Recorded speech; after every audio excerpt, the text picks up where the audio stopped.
சரி, இன்னைக்குள்ள machinery story சரியா? இன்னைக்குள்ள நோக்கம் என்னது? சத்தமா சொல்லுங்க, நோக்கம் என்னது? சத்தமா சொல்லுங்க, நோக்கம். இன்னும் சத்தமா சொல்லுங்க, நோக்கம். எத்தனை பேர்? ஒரு 150 பேருக்கு வெளியே இருப்பீங்களா நீங்க? 2 பேருக்கு சவுண்ட் தான் வருது. கொஞ்சம் சத்தமா சொல்லலாமா? இன்னைக்குள்ள நோக்கம் என்னது? 2ஆம் நாள் நோக்கம். 2ஆம் நாள் நோக்கம். இன்னும் சத்தமா, சத்தம் வரது வரைக்கும். 2ஆம் நாள் நோக்கம். சரி, சீனியர் பிள்ளைங்க மட்டும் சொல்லுங்க, 2ஆம் நாள் நோக்கம். சத்தமா சொல்லுங்க, 2ஆம் நாள் நோக்கம். Very good. சரி, 2 அம்மாமாரை பத்தி நம்ம பார்க்க போறோம் சரியா? அவங்களோட பேர் என்னன்னா ஜோஹன்னா மீட். யாராவது கேள்விப்பட்டிருக்கீங்களா? ஜோஹன்னா மீட் மற்றும் மார்த்தா மால்ட். சரியா? மார்த்தா மால்ட் கேள்விப்பட்டிருக்கீங்களா? 2 பேரும் யாரு? இந்த 2 பேரும் யாரு? ஒருத்தரை பத்தி தெரியுமா? ஒருக்க கூட சொல்லணுமா? Johanna meet, Martha malt. சரியா? எழுதியாச்சா? இன்னும் ஒருக்க கூட சொல்லணுமா? சரி, ஓகே. இவங்க என்ன பண்றாங்க அப்படின்னா, கிராமப்புற மக்கள் கிராமப்புறத்தில் வந்து அங்கே உள்ள பெண்மணிகள் அடிமையாக மாற்றப்பட்டிருந்தார்கள். அப்படித்தானே? பண்டைய காலத்தில் பெண்களுக்கு சுதந்திரம் இல்லை, அப்படித்தானே? சாதி வெறி இருந்தது, உடன்கட்டை ஏறுதல் இருந்தது, அப்படித்தானே? உடன்கட்டை ஏறுதல்னு சொன்னா என்னது? அப்படின்னா என்னது?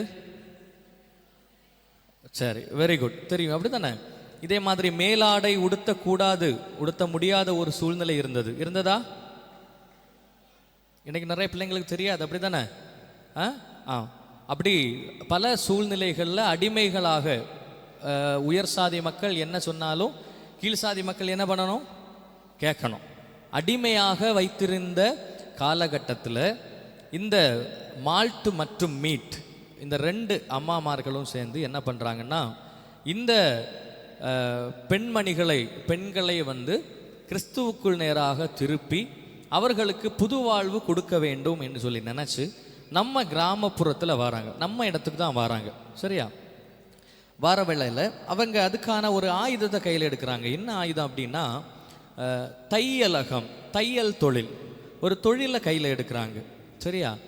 இந்த தொழிலால் இப்படி முடங்கி கிடந்த மக்கள், அடக்குமுறையில் இருந்த பெண்மணிகளை என்ன பண்ணுறாங்கன்னா, அவங்களுக்கு தையல் சொல்லி கொடுக்குறாங்க.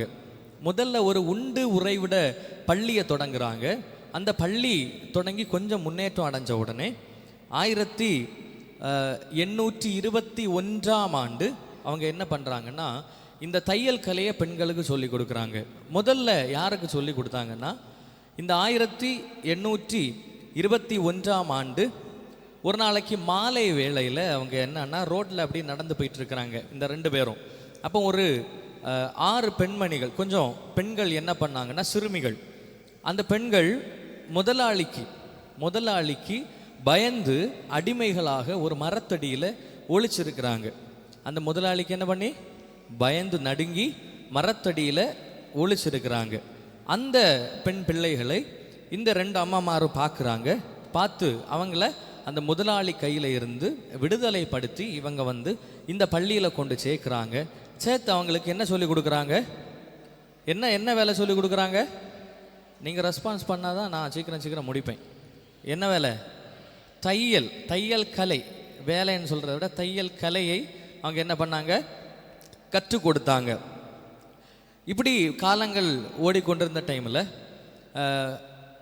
குச்சி தையல் கலையையும் இந்த விடுதி மாணவர்களுக்கு இந்த மார்த்தா மால்ட்ங்கிறவர், இந்த அம்மையார் வந்து குச்சி தையல் கலையை சொல்லி கொடுத்தாரு. அதே மாதிரி எம்ப்ராய்டரி தெரியுமா? இப்போ இந்த பூ மாதிரி எல்லாம் பண்ணுவாங்க இல்லையா?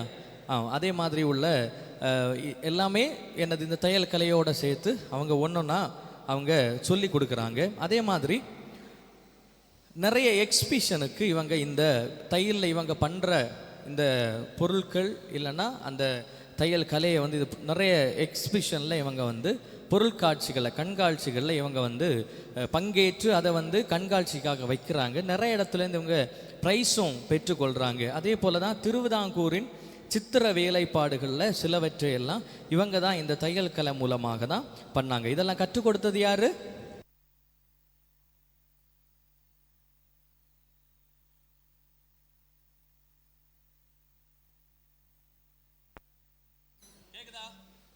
பேசுறது கேக்குதா? யாரு கற்றுக் கொடுத்தா? ஓகே, மார்த்தாவும் ஜோஹன்னாவும், மீட்டும் மால்ட்டும். சரியா?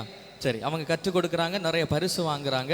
இதே மாதிரி இவங்க நூல் நூற்று அவங்க ஜரிகைகள் எல்லாம் நிறைய பண்ணுறாங்க. இதெல்லாம் அதிகமாக வாங்குறவங்க யாருன்னா இராணுவ வீரர்களின் மனைவிகள் எல்லாம் அதிகமாக வந்து இதை யூஸ் பண்ண தொடங்கி நிறைய வந்து இவர்களுக்கு இவங்க பண்ணுற இந்த தையல் துணிகள் எல்லாம் வந்து நிறைய சேல்ஸ் ஆகி நிறைய வருமானங்கள் வர தொடங்கிச்சு. இவங்க அடிமையாகிறது கொஞ்சம் கொஞ்சமாக குறைய தொடங்கிச்சு. பெண்கள் மறுவாழ்வு அடைகிறதற்கு உதவியாக இந்த தையல் கலை இருந்தது. அதே போல தான் 1837 வருஷம் மெக்கேல் ராய் அம்மையார் அப்படிங்கிறவர் நெய்யூர், நமக்கு நெய்யூர் தெரியும் அப்படி தானே, நம்ம பக்கம் தானே நெய்யூரில் ஒரு தையலகம், பெண்கள் பள்ளி, மாணவர் விடுதி, இரணியலில் தலாக்குளம், ஊற்றுக்குழி, ஆரம்ப பள்ளிகள், வேதாகம சாஸ்திரியார்கள் ஊழியம் அப்படின்னு சொல்லி நிறைய ஊழியங்கள், நிறைய விடுதிகள், கல்வி சாலைகள் எல்லாத்தையும் அமைக்கிறதுக்கும் யார் காரணமாக இருந்தான்னா இந்த மீல்ட் மற்றும் மால்ட் அம்மையார்கள் தான் இதுக்கெல்லாமே காரணமாக அடித்தளமாக இருந்தார்கள். அதே போல் 2007 2008 இந்த வருஷத்திற்கான ஒரு கண்காட்சி நடக்குது. தமிழக கைத்தொழில் வளர்ச்சி கழகம் நடத்திய பூம்புகார் மாநில விருது போட்டி. அந்த போட்டியிலையும் வந்து மார்த்தாண்டம் எல்லாருக்கும் தெரியும் அப்படி தானே, மார்த்தாண்டத்தில் இருக்கிற இவங்க உருவாக்கின இந்த தையலகம் அதில் இருந்தும் ப்ரைஸ் வின் பண்ணியிருக்கிறாங்க. அப்படி பண்டைய காலத்தில் இருந்த பெண்கள் அடிமையை கொஞ்சம் கொஞ்சமாக மாற்றி அவங்களுக்கு புதுவாழ்வு, பெண்களுக்கு புதுவாழ்வு கொடுக்கறதற்கு இந்த மீல்ட் மற்றும் மால்ட் அம்மையார்கள் பயன்பட்டார்கள். அதே போல தான் அவங்கள போல நம்மவும் பிற மக்களுக்கு என்ன பண்ணணும்? புதுவாழ்வு கொடுப்பதற்கு, புதுவாழ்வுக்கு நேராக அவங்கள பயணிக்க வைப்பதற்கு நம்ம என்ன பண்ணணும்? அவர்களுக்கு உதவணும். எப்படி உதவணும்?